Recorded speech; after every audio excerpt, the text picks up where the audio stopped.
Hello, everyone. So I want to start off with this GIF.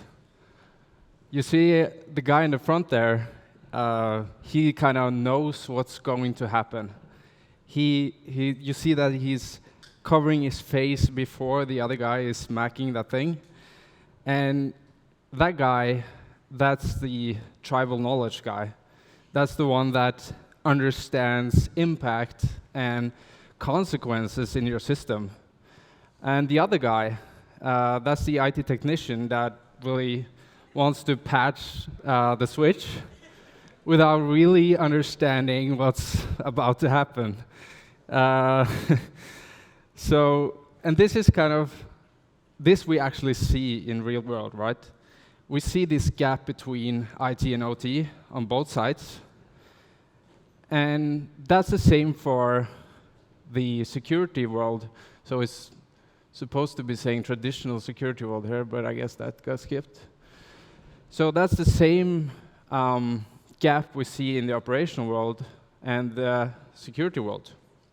So the operational side, that's the tribal knowledge people. They know how everything works. They know the consequences. They know the impact. And you got the security world. They don't have that insight. What they got is they have an alarm. They get an alarm for a asset or a device, and they get the IP address, and they might have some other data on that as well.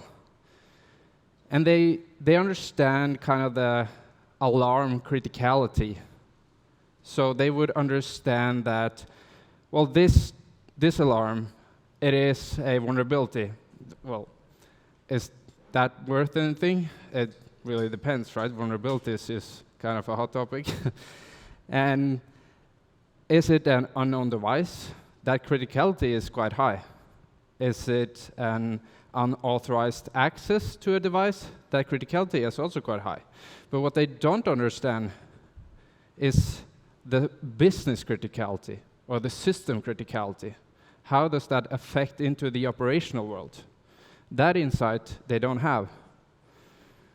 So what we want to do is to give that insight into the industrial world to the security people so that they would understand that the alarm that they get for a device, actually, if it's an attacker, they could somehow control this thing. And so that is the system criticality that we can show to the security people. And that is very relevant. So I guess unless the security people are or have been working for you for 10 years and know how the system works, they might not understand what this means, right? So we have to be able not only to visualize how the relations down to the physical site is, but also to be able to display the criticality and the impact in some way of scoring. So think about the network, right? So on the network, you would see the engineering workstation. You would see that it talks to the PLC, right? And then we want to give them, okay, this PLC is a part of this drilling system. You can control this drilling system. And this drilling system is really important and critical for the asset owner. And we could understand that, okay, so if this system goes down, that will leave the asset owner with a cost of $10 million a day, maybe. And they might know that if that system goes down, it will take them at least 1 week to get it up. So it's 7 times 10 million, $70 million. And that is something that anyone understands, right? And so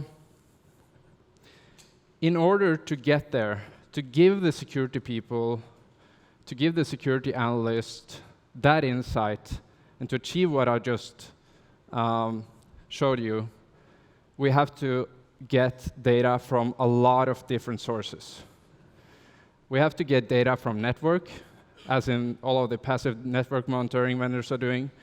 There we get the asset inventory. We get threat detection based on anomalies, or even trying to understand what's happening there. But we also need to get information about the equipment system, like the physical site, and all of the I/Os, the sensors at the physical site, and how it's connected. We also need to get like work orders from ERP systems. Like for instance, a work order that says that there's a reprogramming of a PLC that's going to happen. Then this thing will fire off an alarm, right? Because that could be a bad thing. But if you have that in a work order, then you would understand that you might have a bit more confidence that it's not really that important. We want to get data from the historians. We want to get time series to do analysis and to understand what is happening in the physical world. We want to get data from the CMDB to have more confidence in the assets, to an IP address, and also matching to tags. We want to get logs to do the typical log analytics.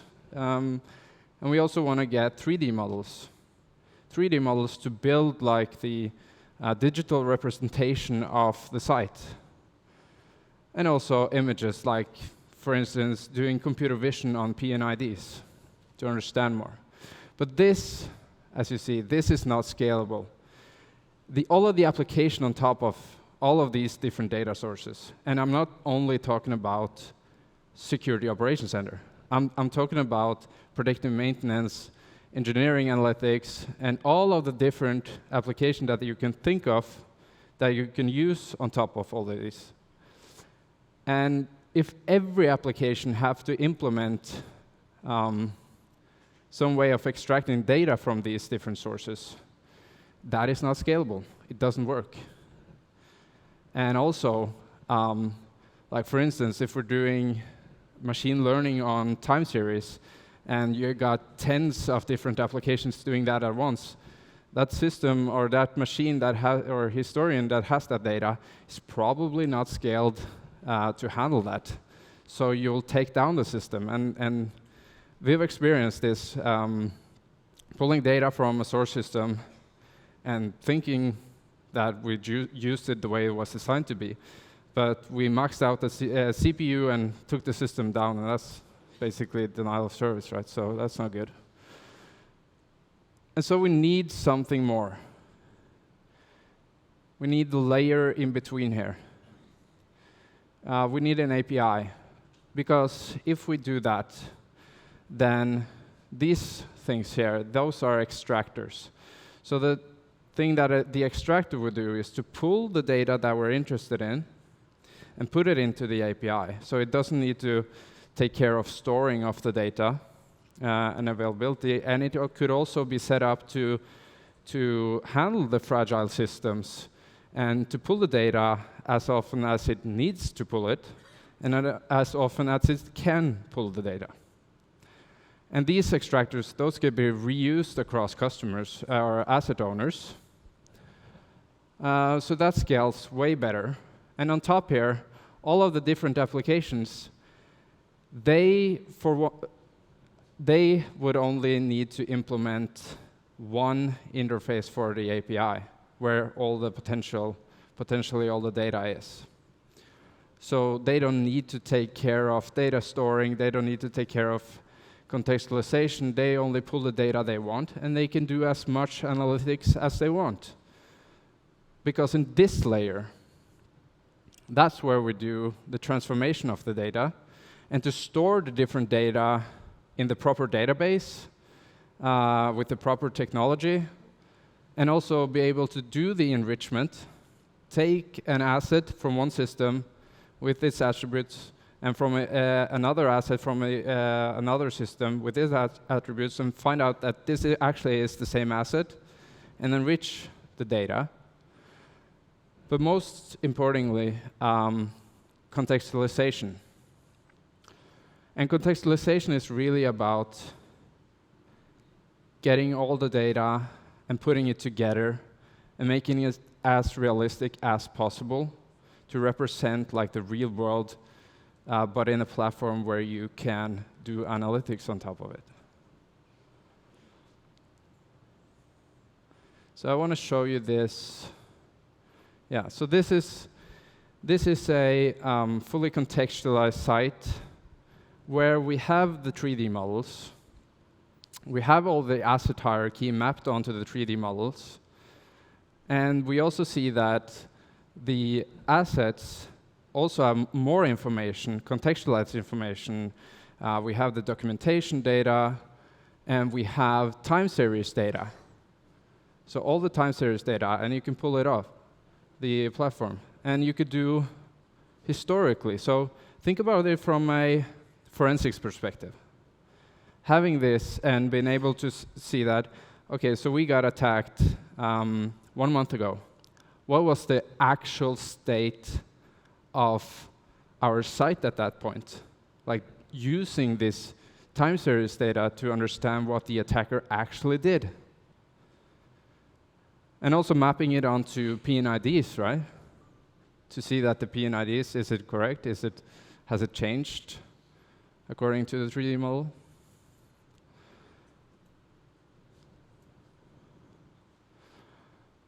And so, contextualization, it needs to be centralized, right? You need to have all the different data and the different data sources at one place.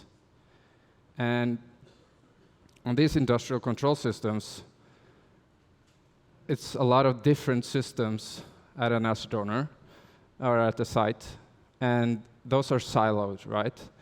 So that's one thing, but they're not designed to do this. They're not designed to have the computing power we need to contextualize and put everything together. They're fragile, right? So we need to do it somewhere else. And we have at least experienced that as long as the edge computing at our customers don't have that capability, we need to do this in the cloud. We need to pull the data out from this system and into the cloud. And I guess many people are skeptical there because we need to poke a hole into the system and get the data out. And I mean, this is really important that we do the proper way. And I'm not going to spend too much time on it, but I think we need to use much heavier use of unidirectional gateways, as I learned its name from Andrew yesterday.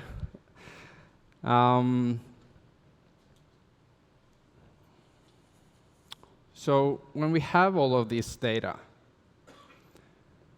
in the cloud, then we can start to do analysis on this data.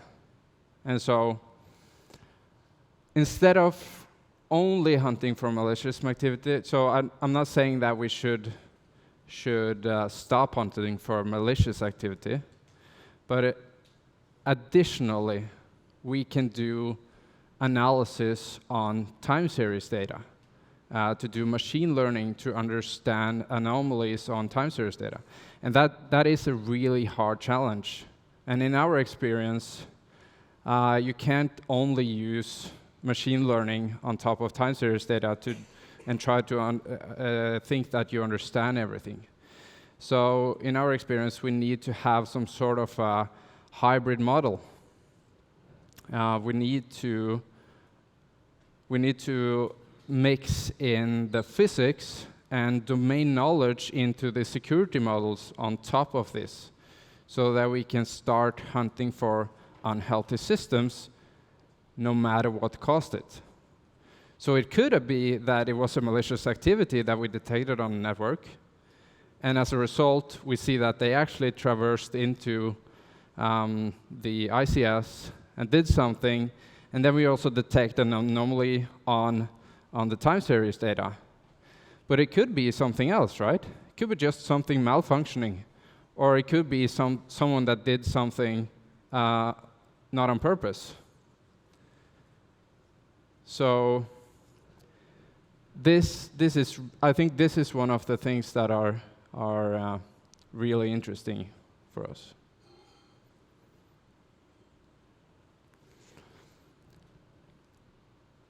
So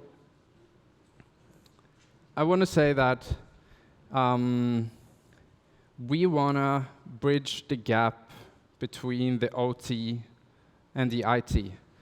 And by doing that, we want to give more visibility into to security people to understand the context and the operational in the physical world.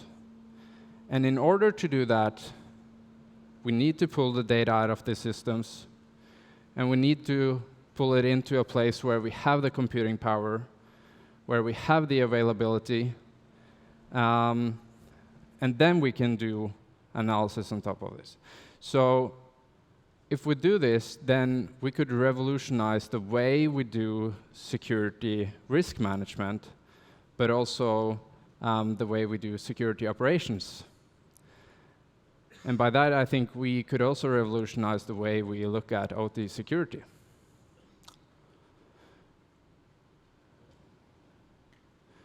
So that was it, and I guess I have a lot of time for questions.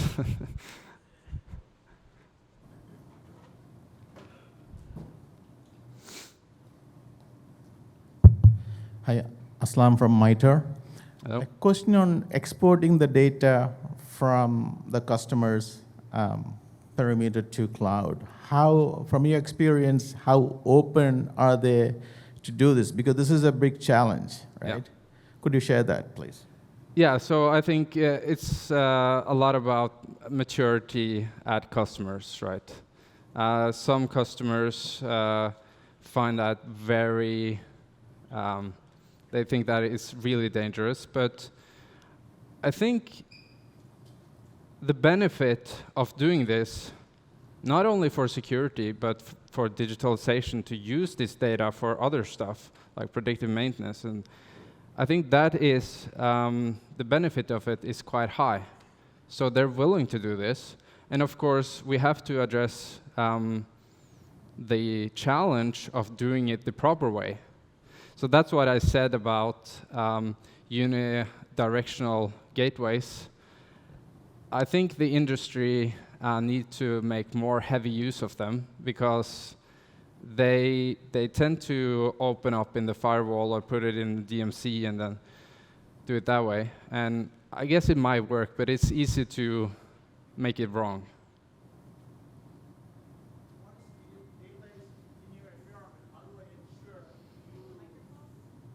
Yeah. Can I add on to yours real quick? Oh, yeah. Aslam?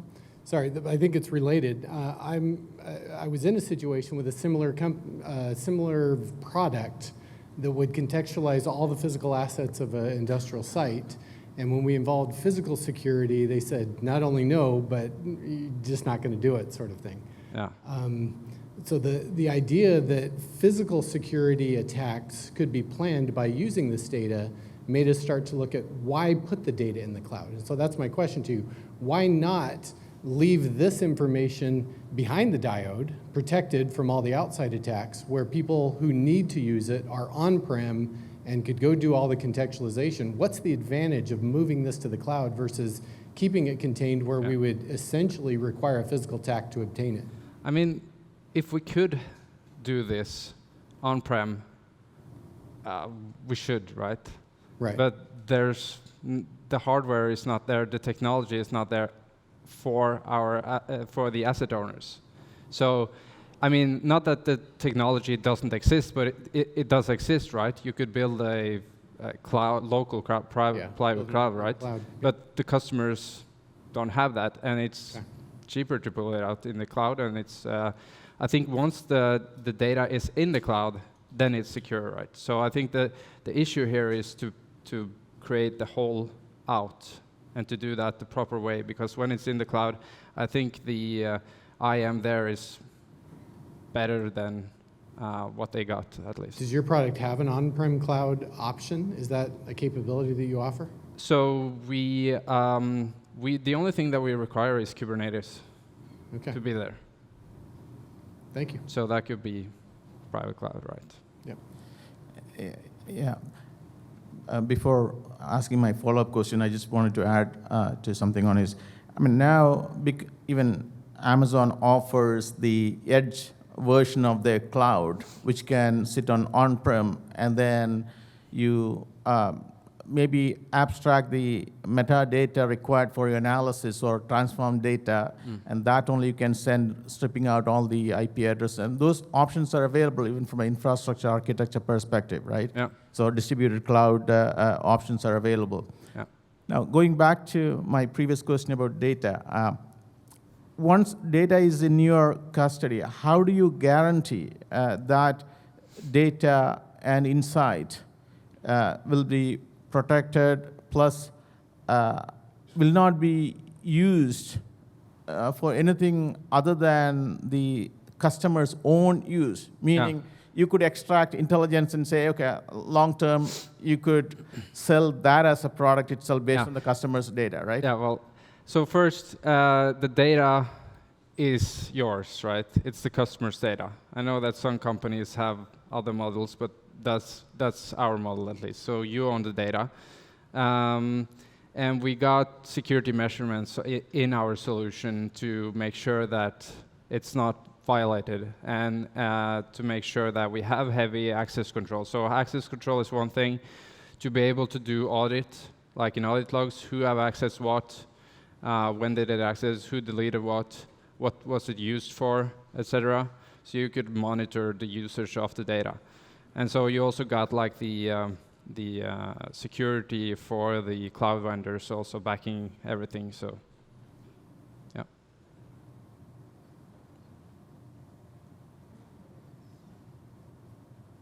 Hi, fantastic presentation, really liked it. Do you have either a live demonstration, or if you can walk us through step by step, how do you get to the final deliverable, which is a digital twin, but not only a digital twin of the asset, but also wrapping around the security posture? Right. Because what you're providing is not only an ability to improve the operational performance of the asset, which customers are doing, but also the security posture of that asset, which essentially is a secure digital twin.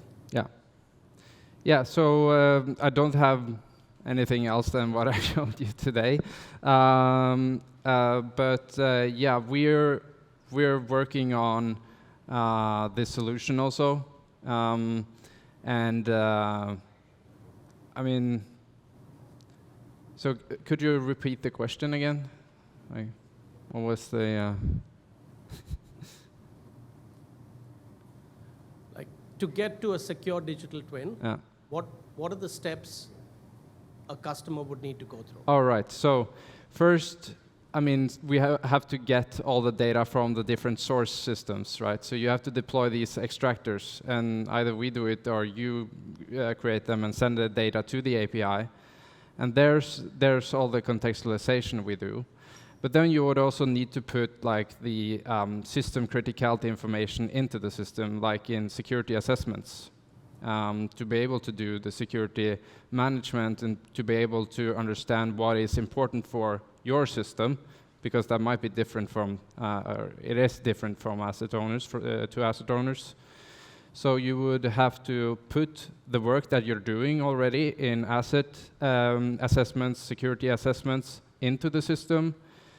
And then basically also you would need to have some sort of network monitoring solution to detect assets on the network, to do anomaly detection on the network traffic, etc. So that's kind of the journey. All right, thank you.